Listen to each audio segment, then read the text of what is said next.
Hello, this is Nataraj Upadhyay. Welcome to the yet another monthly top 50 mutual fund performance analysis, which is done on a weekly basis. So this is for the week ending on July 12th, 2024. I have been busy this weekend, so this is coming a bit late. Let us get on with the presentation.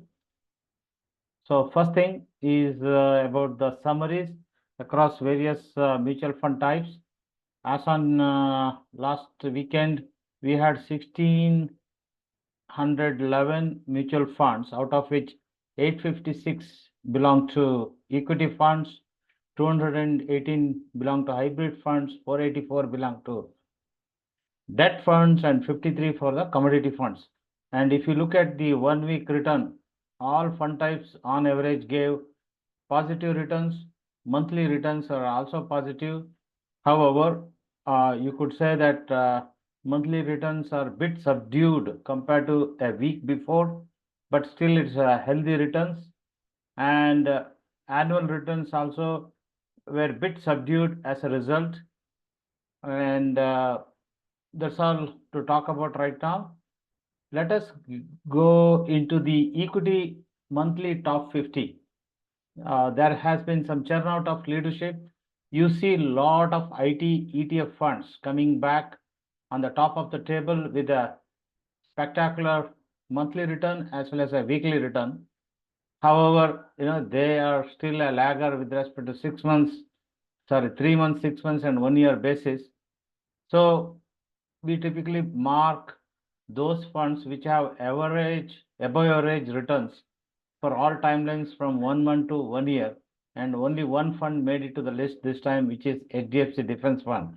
Now, if you look at HDFC Defense Fund, last week it had an annual return of 147 point something. This time it has 132 point something. So there is a 15% reduction in the annual return. But if you look at the weekly return, it's only minus 0.55. There is a minor correction through the last week. So why there is a 15% difference, you may wonder. It is because what we see here is a rolling 1 year return, right? Every week, this reference point moves by 1 week. That means the 1 week that moved, that is 53rd week back, this fund had a spectacular return, which is no more considered. That's why, irrespective of the what is the return this week, it has come down by 15%. Now, a typical question that arises is that though this is marked green, should one invest going forward? We are simply saying that it is showing above average return for all the timelines from 1 month to 1 year.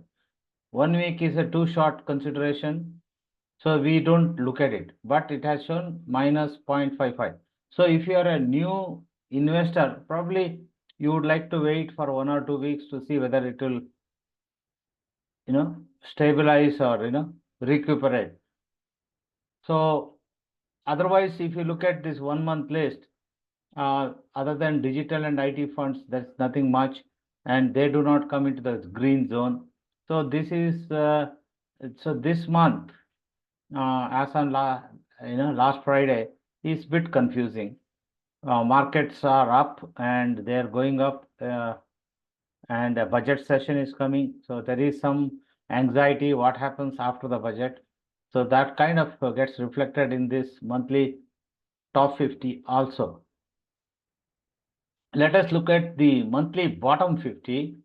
Why do we look at monthly bottom 50? Because we would like to look at what kind of funds are becoming underperformers, especially if they have been doing well in the past. So how we do this is we take the average of 1 month return within the bottom 50. Then we mark all those funds which are having below that average as well as have an average annual return above the average annual return of this bottom 50. So that way we know that these are the traditional high performers now going through correction kind of thing, which are Kotak Nifty PSU Bank ETF, Nippon India ETF Nifty PSU Bank Base, ICICI Prudential Nifty PSU Bank ETF, HDFC Nifty Realty Index Fund, Motilal Oswal Nifty Realty ETF, ICICI Prudential Nifty Auto Index Fund, Nippon India Nifty Auto ETF, ICICI Prudential Nifty Auto ETF. So there has been a bit of a slowdown on these Nifty PSU bank ETFs or auto ETFs and realty ETFs. So this is kind of a watch item. You don't need to sell if you already have them, but you definitely want to watch them with next 2-3 weeks. And if you have a significant returns and if you want to protect them, maybe within next 1 or 2 weeks, if this trend continues, you may want to protect your earnings and move on to the better ones ahead. So that is just an observation here. Now we are going to the annual top 50. Annual top 50, of course, it is HDFC Defense Fund still in the top, and the one that are in green for having above average return from 1 month to 1 year are HDFC Defense Fund, CPSE ETF. Finally, it has come into the green. That is a good news. Invesco India PSE Equity Fund, again, this was missing for a while. It is coming back. Bandhan Infrastructure Fund, LICMF Infrastructure Fund, Nippon India Power and Infra Fund, Kotak Nifty Alpha 50 ETF. See, this Kotak Nifty Alpha 50 has been in the top 50 for a long time, but finally it has made into the green zone because whatever it was lagging on a 3 months or a 6 months basis has been caught up. So this is something to note down. DSP India Tiger Fund, which keeps coming into top 50 and many times into the green zone. So these are the ones among the top 50 annual leaders, which are marking, crying, saying, I am investment worthy still. Now let us look at the annual bottom 50. Why do we look at annual bottom 50? Here we are looking for recoveries, which is among those which are, bottom in the annual 50, whoever have shown above average monthly return, we consider them for potential recovery ahead.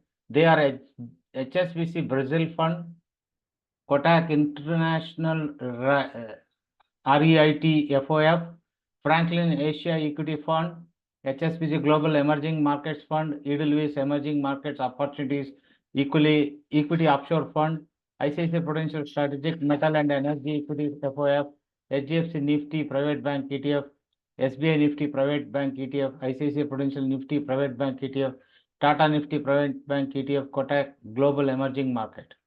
So these are potential recoveries. That doesn't mean that you can invest on them, but if you're stuck with them, this is not the time to sell them.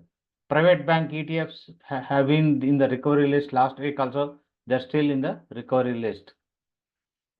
Now let us move on to hybrid funds. Hybrid top 50 typically will show only those aggressive kind of funds or multi-asset funds or a dynamic plan kind of funds. So here the one in the greens for having above average return from 1 month to 1 year are SBI Magnum Children's Benefit Fund Investment Plan, Tata Retirement Savings Plan, Moderate Plan, Mahindra Manulife Aggressive Hybrid Fund, Union Children's Fund, Edelweiss Aggressive Hybrid Fund, UTI Aggressive Hybrid Fund, HSBC Aggressive Hybrid Fund, Bank of India Mid and Small Cap Equity and Debt Fund, Union Retirement Fund, Kotak Equity Hybrid Fund. Okay, so these are the monthly top 50 with a monthly return from 10.83 all the way to 5%. Annual return is anywhere in the range of 54.35 for Bank of India Mid and Small Cap Equity Debt Fund, and the lowest in among the green ones is approximately 35.64 for Kotak Equity Hybrid Fund. The same list with the annual top 50, the green ones are JM Aggressive Hybrid Fund with 58.83% return for the year, Bank of India Mid and Small Cap Equity and Debt Funds, SBI Magnum Children's Benefit Fund, Aditya Birla Sun Life Multi Index FOF, Invesco India Aggressive Hybrid Fund, Mahindra Manulife Aggressive Hybrid Fund, Tata Retirement Savings Fund, Moderate Plan, Edelweiss aggressive hybrid fund, HSBC aggressive hybrid fund, Shriram aggressive hybrid fund. The return start from 58.83 all the way down to 36.85. So these are the hybrid fund choices. Finally, the commodity funds. Commodity funds had a positive return both on a weekly and a monthly basis. And the one in the green for having above average return from 1 month to 1 year are HDFC Silver ETF, Axis Silver ETF, Aditya Birla Sun Life Silver ETF. Like this, there are more than a dozen choices here. Annual return is in the range of 28.87 all the way down to 27, and monthly return is from 4.86 down to 2.93. So that is about the commodity funds. So that brings us to the end of this bulletin. Usual disclaimers apply as shown here. And I would like to thank you for this bulletin. I have added all the missing social platform links. WhatsApp group has also been added. This group is primarily a discussion of day trading and investments. If you are interested, this is anchored by me. Then I also have added the Instagram link that also was missing before. So thank you once again. See you next week and have a good week. Hopefully this week also will turn out to be a very positive for the all the mutual fund investors. Bye.